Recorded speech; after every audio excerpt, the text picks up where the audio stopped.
Fa misy ny fampitambavao avy amin'ny Artec izay mivaky toy izao araka ny lalàna numéro 20065-023 tamin'ny 17 octobre 2024 dia ny Artec ny autorité de régularisation des technologies de la communication de Madagascar miandraikitra ny fanarahamaso ara-taratasy sy ara-teknika ny fampiasana ny onjapeo.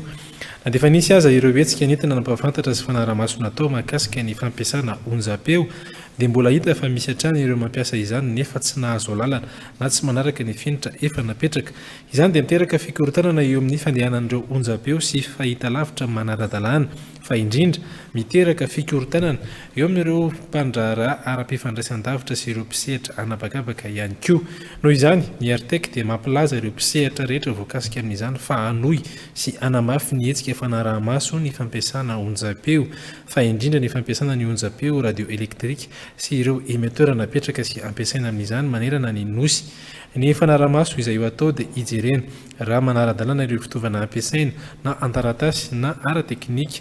Hojerena ihany koa raha manana ireo taratasy fahazon-dalàna ny tompony onjapeo na tsy. Ny tanjona dia ny ampanara-dalàna ny rehetra ary koa hijerena ireo onjapeo na azo fahazon-dalàna nefa tsy mampiasa izany akory.